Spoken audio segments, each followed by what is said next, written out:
Brightcom group के chairman और CFO ने इस्तीफा दे दिया है। इस खबर के बाद इसका शेयर आज 28 अगस्त को 5% गिर गया। पिछले 16 महीने में यह शेयर अपने निवेशकों का 80% से भी ज़्यादा पैसा डुबा चुका है। सेबी ने इस कंपनी पर एक नहीं बल्कि दो बार कार्रवाई की है। सेबी की इस कार्रवाई के बाद ही इसके सीएमडी यानी चेयरमैन एंड मैनेजिंग डायरेक्टर और सीएफओ यानी चीफ फाइनेंशियल ऑफिसर ने इस्तीफा दिया है। फिलहाल इस कंपनी में कोई चेयरमैन या सीएफओ नहीं है, तो फिर आखिर अब ब्राइटकॉम ग्रुप का कारोबार कौन देख रहा है? इस वीडियो में आगे इस पर बात करेंगे। साथ ही यह भी जानेंगे कि इस कंपनी में ऐसी क्या दिक्कतें हैं जो इसका शेयर नीचे जा रहा है और आपको इस स्टॉक में आगे क्या करना चाहिए। नमस्कार, मैं हूं विक्रांत और आप देख रहे हैं money control Hindi. Brightcom group का शेयर कोरोना महामारी के दौरान रिटेल निवेशकों के रडार पे आया था। अक्टूबर 2020 के आसपास इसका शेयर ₹2.5 के भाव पर था, जो अगले साल दिसंबर में बढ़कर ₹118 पे पहुंच गया। मतलब इसने करीब सवा साल में अपने निवेशकों को 46-47% का बम्पर रिटर्न दिया था। जाहिर सी बात है कि इतनी तेजी सामान्य बात नहीं है। ऐसे में मामला सेबी तक पहुंचा और उसने इसकी जांच की और यहां जाकर असली मामला पकड़ में आया। सेबी ने अपनी अंतरिम जांच में पाया कि ब्राइटकॉम ग्रुप अपने बैलेंस शीट में सही मुनाफा नहीं दिखा रही है। सेबी ने कहा कि कंपनी ने अकाउंटिंग नियमों का सही से पालन नहीं किया है। यहां तक कि कंपनी ने करीब 1000 करोड़ रुपए के इम्पेयरमेंट लॉस को दिखाने में काफी देरी की है।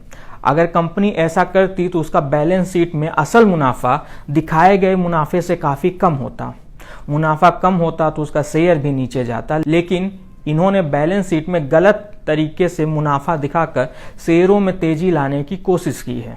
साथ ही सेबी ने यह भी पाया कि जैसे जैसे कंपनी के शेयरों की कीमत ऊपर गई है, वैसे वैसे इसके प्रमोटरों ने कंपनी में अपनी हिस्सेदारी घटाई है। इसके चलते रिटेल निवेशक इसमें फंस गए हैं। सेबी के full time member Ashwani Bhatia ने अपने अंतरिम आदेश में लिखा, पहले अकाउंटिंग अनियमितताओं के जरिए भारी मुनाफा दिखाकर कंपनी के शेयरों की कीमत बढ़ाई गई, फिर उस बढ़ी हुई कीमत पर प्रमोटर अपनी हिस्सेदारी बेचकर कंपनी से निकल गए। कंपनी के प्रमोटरों की हिस्सेदारी 31 मार्च 2014 को 40.45% थी, जो 31 मार्च 2020 को घटकर 13.96% पर आ गया और फिर 30 जून 2022 को यह घटकर 3.51% पर आ गया। इसके बाद सेबी ने इसके कई सालों के वित्तीय नतीजों की जांच के आदेश दिए थे। दिसंबर 2021 से अप्रैल 2023 के बीच जब तक ये सारा मामला चल रहा था, ब्राइटकॉम के शेयरों में 90% की गिरावट आई। इसके चलते कई निवेशकों को भारी घाटा उठाना पड़ा। इसके बाद ब्राइटकॉम ग्रुप ने इस साल अप्रैल में एक स्पष्टीकरण जारी किया और कहा कि वह भविष्य में बेहतर खुलासे के लिए तमाम उपायों को लागू कर रही है।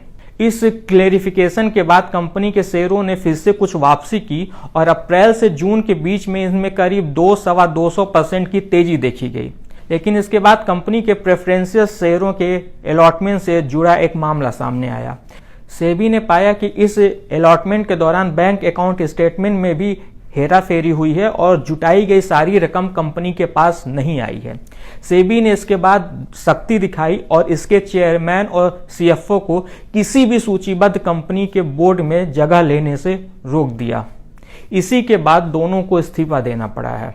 कंपनी के बोर्ड ने नए सीईओ और नए सीएफओ की तलाश भी शुरू कर दी है।